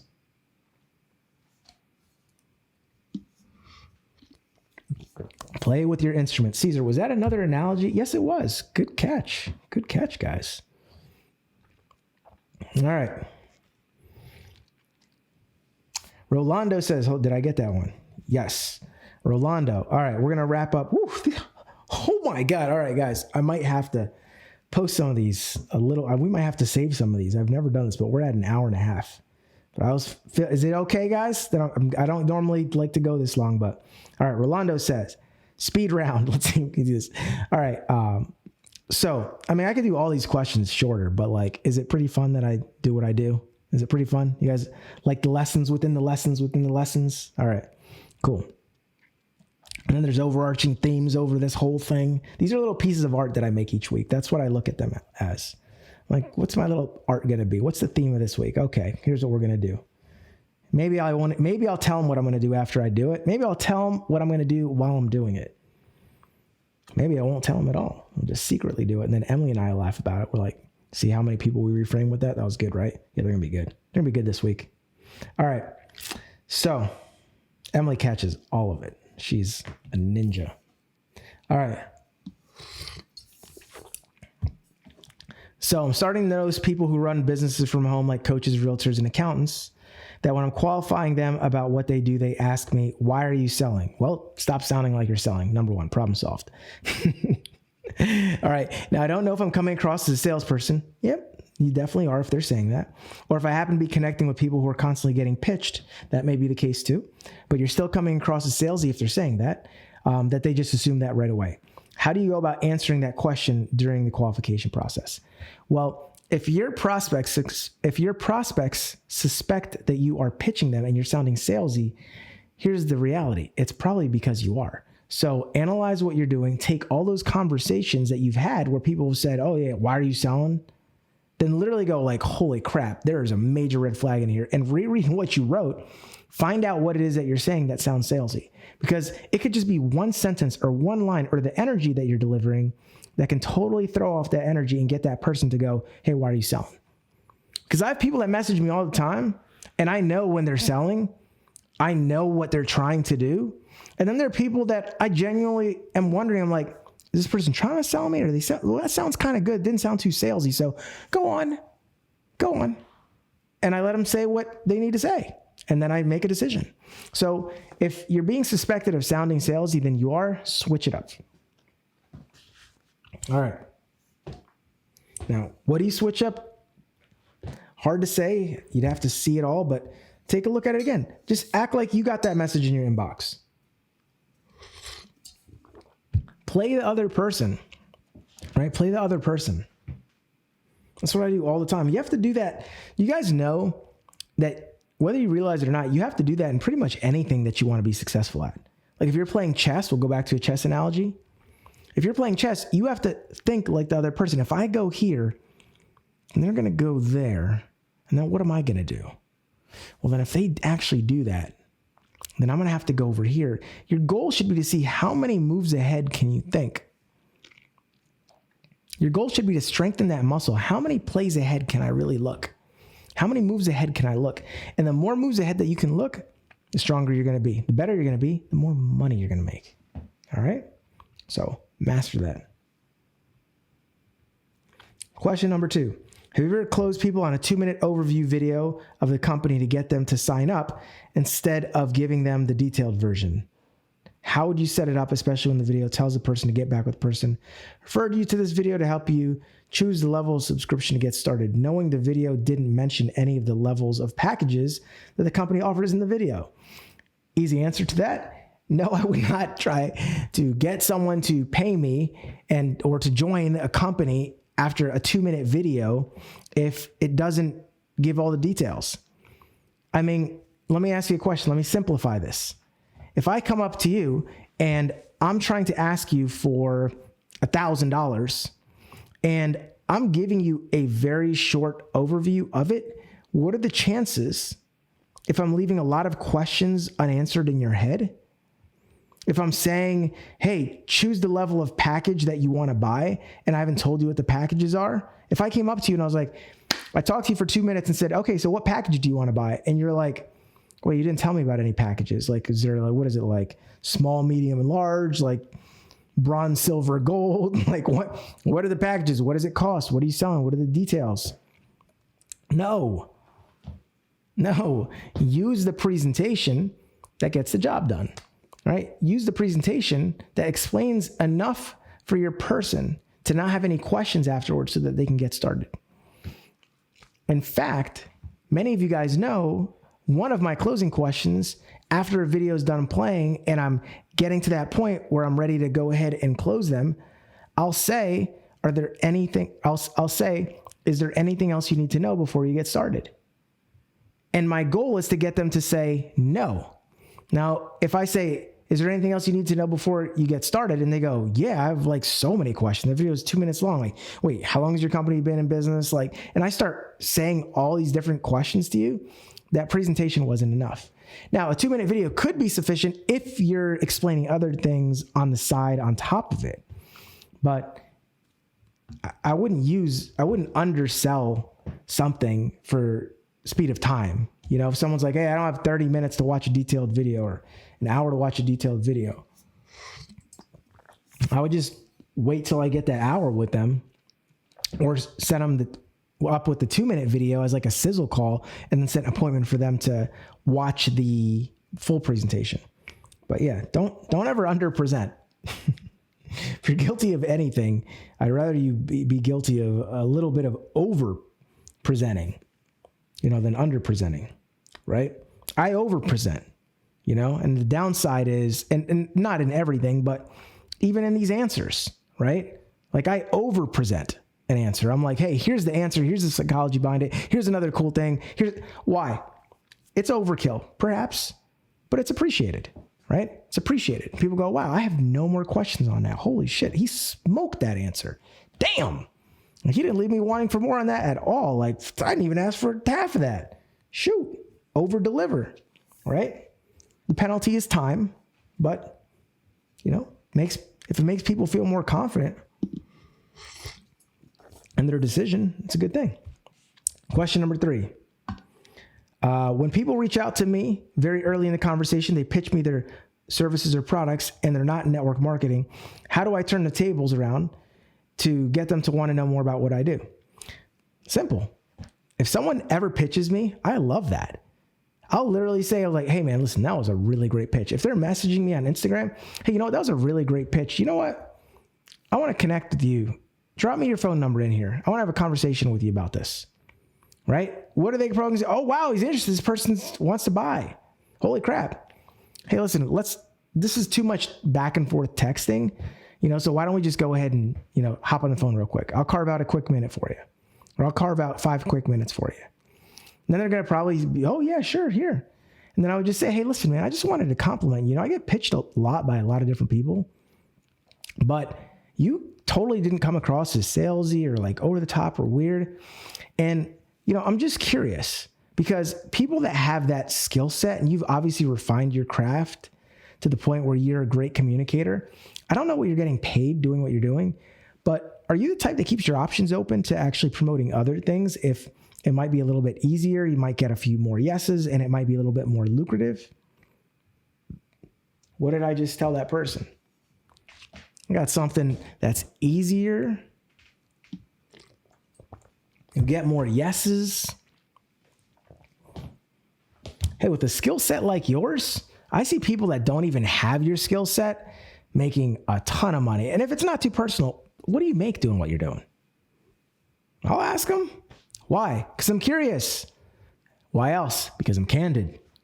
Some of you guys wonder what people make and you don't ask. What's the worst that they can say? I don't want to tell you. That's personal. Guess what? If someone tells you that, now you know where you are in your level of rapport with them. So what have you just done by being bold and going out there and asking them a personal question? You've what? Done a test. You've done a rapport test or a credibility test. They're not going to tell you because you don't have rapport, trust, and credibility yet. So what does that mean? You need to do some more rapport, trust, and credibility building. Most people don't want to ask because they're afraid the person's going to get offended. I don't care if the person gets offended. If they're just like, that's a personal question.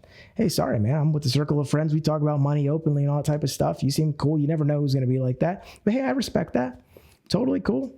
The only reason I was asking is because I was curious what that level of skill, I was just curious to see if your company is adequately compensating you for the level of skill that you clearly have.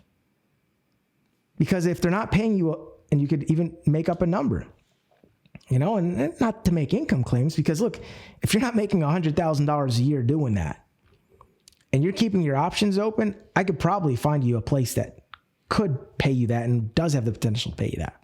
Because there are people that are making that kind of money that I see all the time that don't even have the skill set to be able to do what you're doing. Boom. Are we slaying? Are we slaying? Yes? Let me see your heads. Let me see your heads nodding over here. Okay. My life be like, Let me see some heads bobbing. I've had that song in my head for some reason. That was probably meant for you for this moment. All right.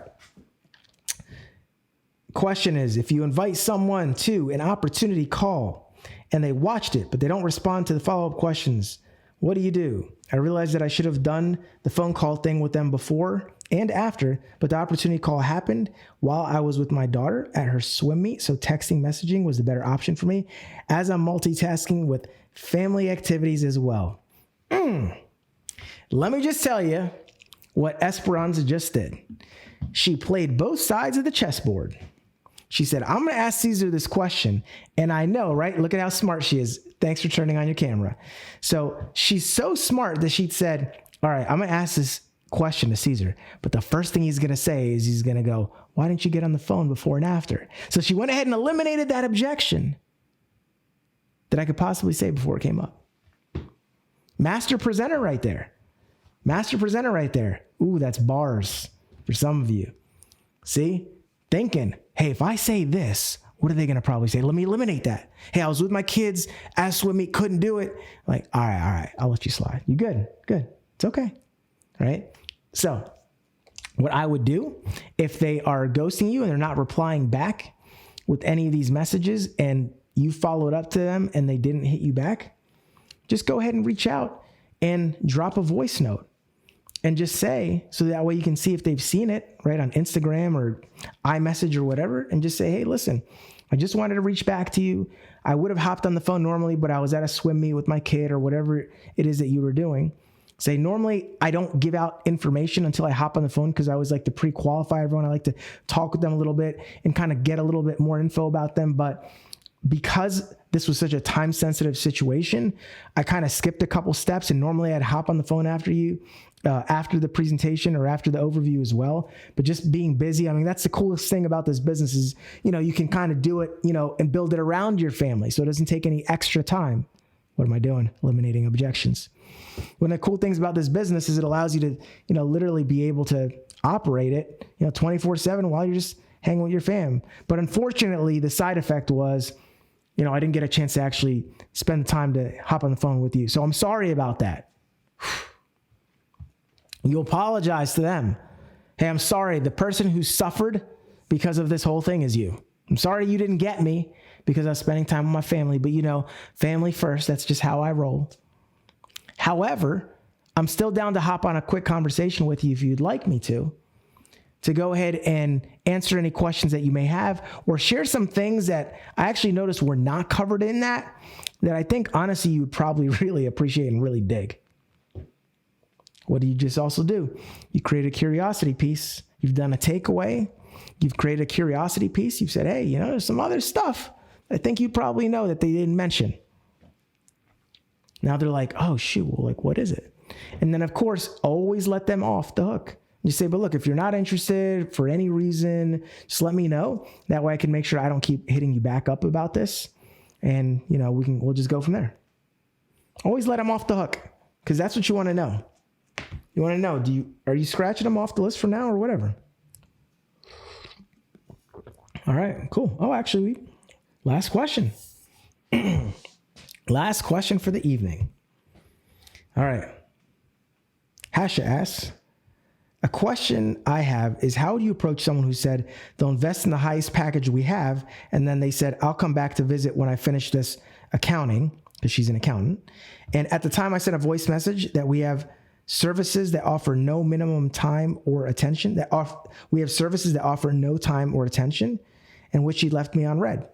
It's been a few weeks now, and I'm not sure how I should reach back out. I'm not sure how I should reach out or wait. Okay. So if you've talked to someone and they've told you, hey, well, let me just actually get this. Okay, so they did say that they would get the highest package. Okay. So here's how you follow up with someone if they've said something like, oh yeah, I'll get your highest package, but like, let me just get this other thing knocked out first.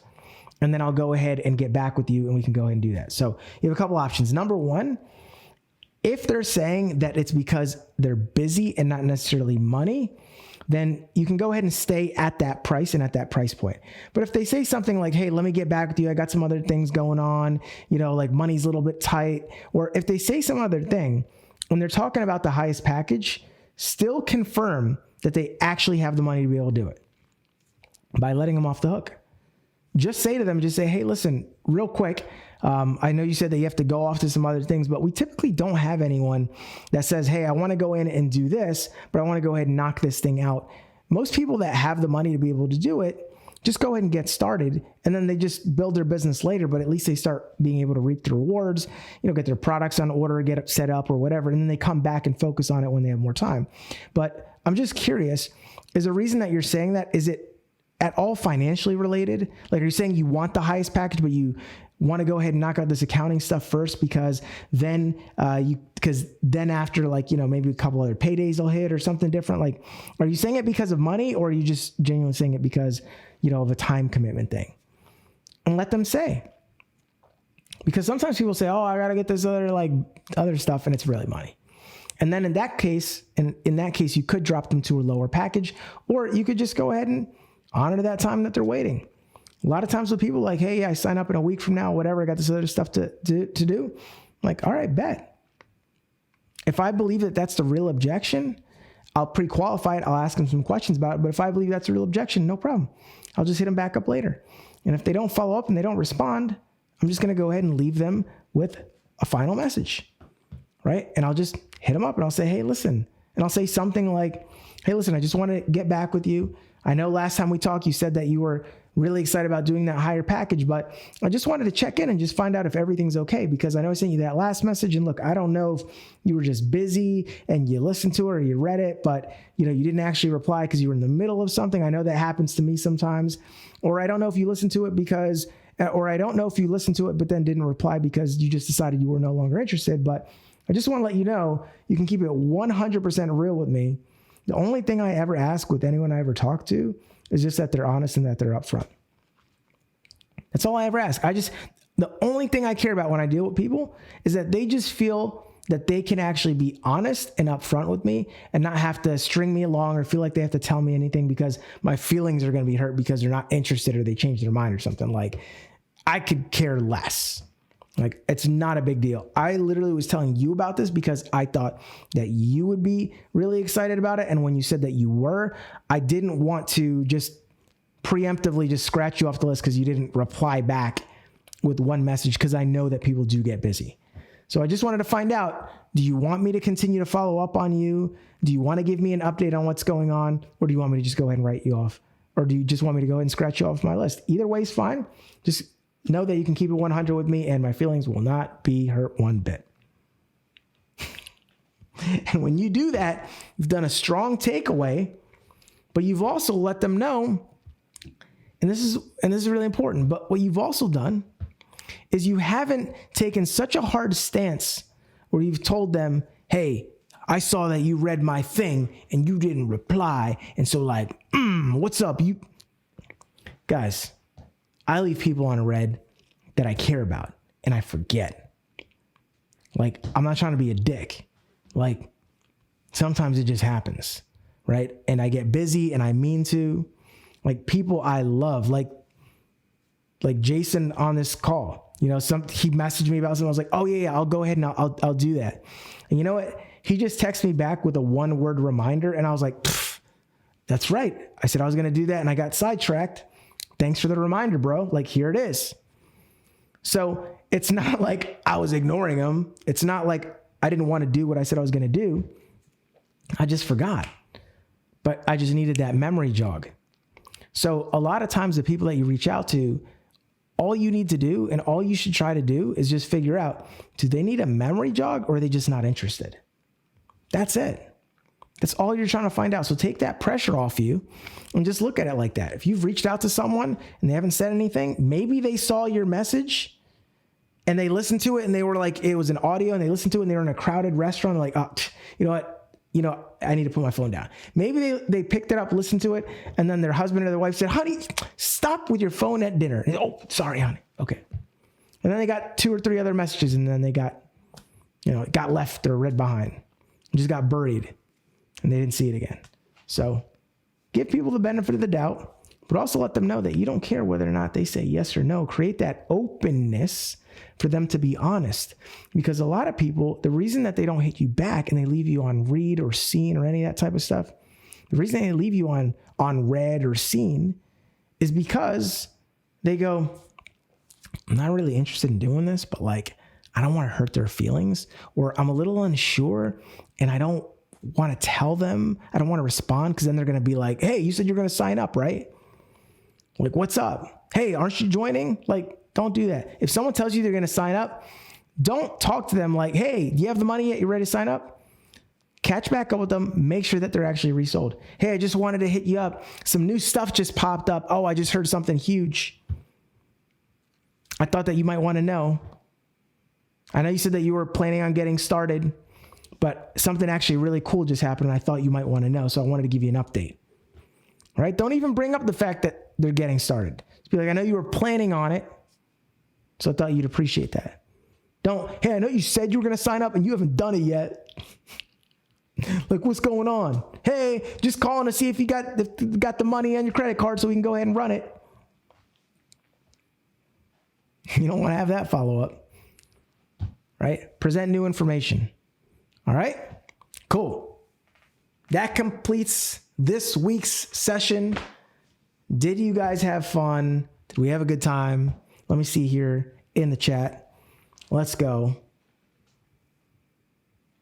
Let me just say my hellos. Let me see all the beautiful faces over here. Bars. Hell yes, loved it. Let me see who stayed on to the end. All right, I see you, Winona, over here. I don't see your face, but I can see some of these names over here. I can see all your faces, everyone that's showing the camera, but okay. Appreciate you guys. See, this is what I like to do. See, I am forever learning all the time, even on these calls. I'm learning. I'm watching people. I'm going, okay, cool. You know, Nick said he was going to be the real deal, and he stayed on for the whole thing. Okay. He chimed in a little late, but he made it. He probably had some stuff he was working on. Good. Okay. You know? So like I'm watching you guys. I'm like, okay, Carlos said he was serious. David said that he was ready to do something big. David said he was going to be a big superstar. Let me just say, okay, he's on there. Alea never misses. Okay, cool. We know. I'm seeing these faces, guys. I'm watching you. Because you know what? You guys are, and I want you to really just receive this message for a second. Think about how many people there are in network marketing. Think about that.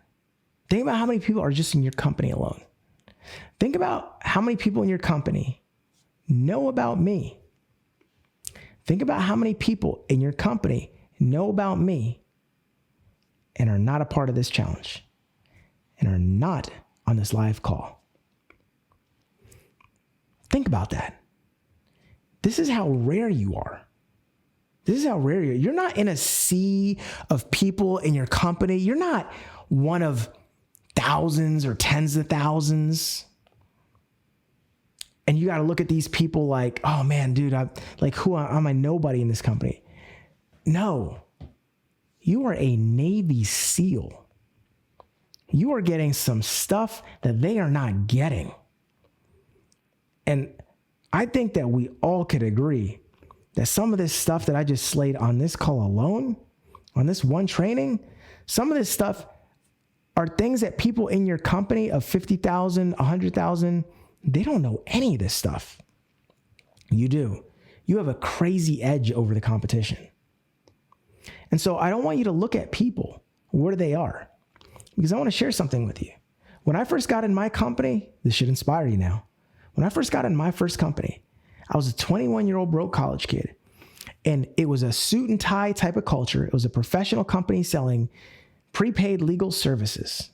Great company, my alma mater, right? It's like where I went to high school and college from, right? It's my first company, right? Where I learned it all, where I was scared and I looked at other people and I was intimidated. And I thought, oh my God, I wish I could be as big and successful as that person. Oh man, that person, man, they're so on it. Oh, I'll never be as sharp as them. Oh man, I'll probably never make that kind of money. Like, man, they're so posh, they're so this, they're so that. But I stayed in Navy SEAL training and I just did my thing. And I was like, I'm going to get the best of the best training. And all these people, right? I've seen them. And it's just kind of been this escalation and just this rise, right? And I saw people, they'd get to these places on the personal development ladder and they go, oh, that's enough. I'm good at network marketing. And I'd say, well, I'm going to learn a little bit more stuff about persuasion. And then they'd go, some people would meet me here and they'd be like, okay, that's enough. And then I'd go, I'm going to zigzag over here. I'm going to go get some of this over there. And then I'm going to go over here and I'm going to get some of this over there. And I just kept at it. And what ended up happening was all these people who at one point were superstars and mentors to me, now all of a sudden, those people started looking at me like, oh yeah, you hear about Cesar? Oh yeah, he blew up. Some of these people that I was like, oh man, dude, I'll probably never be better at that person at anything than that person is, right? Now those people, they look at me and they're like, dude, man, Cesar is on it, dude. He's spitting stuff we ain't never heard. Like, this dude makes up scripts. We've been using the same stuff for 20, 30 years. And this dude literally created a better script in 30 seconds on what we do for a living than we've been using for the past 30 years. Like, damn. Like, you can get that good. Just stay in the game. Stay following this. Stay gobbling it up. And just watch what happens. And just give yourself some grace and give yourself some patience. I know it's hard, but if you just stay on this stuff, you are going to slay. You are going to be one of those people that is on your company stage, racking up, stealing all the damn awards, freaking just killing it, every category. It doesn't matter what these people are doing now. If they're not getting this, right? If they're not getting freaking ninja training, they might be able to beat you up now. But if they're not learning how to use that sword and those nunchucks, right? If they're not getting that stuff, they don't know.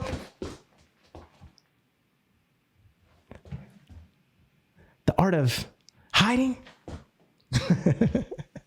You can sneak up and take their spot, right? Like ninjas, right? You know how to hide in the shadows. That's what you guys are doing. You guys are getting some next level stuff.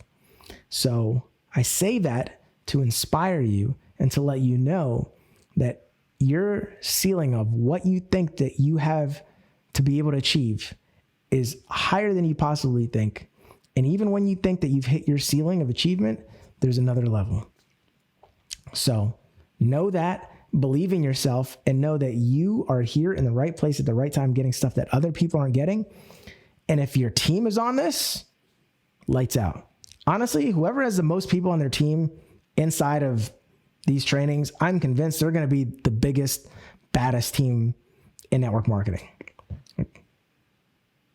I'm just telling you. So it's not that hard. Learn this stuff that I'm teaching, use it, and then just bring your people back over here and I'll teach them. You guys can literally take anyone on your team, sign them up for this Recruit 10 and 10 challenge, bring them back to this episode, have them watch session 130 and watch the weight lift off of their shoulders and be like, oh my God, Nick, man, I've been taking my business too serious. That Cesar guy, he inspired me. I'm going to have fun. I'm going to call some of my friends. I'm going to start joking with them.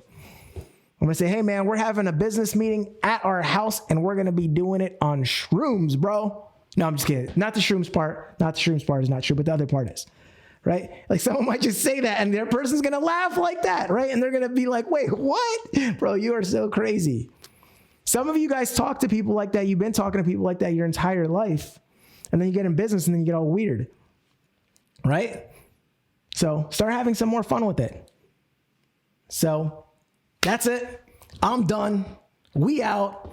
Love you guys. And I hope to see you on our next session and every session thereafter. And I just hope to help you guys get everything that you want in life because it's there for the taking. It's there for the taking. And I just want to be the guy that maybe you give me a shout out. Maybe you give me a shout out on stage and you're like, okay, listen, got to thank a couple people. One of them, he's not even here at this event, but someone recorded with your phone. Cesar Rodriguez, thank you so much. Appreciate you. You weren't even in my company, but you changed my life, right? Maybe I get mentioned in your testimonial, maybe. All right. So I'm grateful for you guys. Love you guys. And we'll see you next week. Thank you. Thank you for the heart, Alea. I see you. I see you. It's so hard to say goodbye. It's so hard. Oh, I'm going to hit the button. All right. One last look. All right.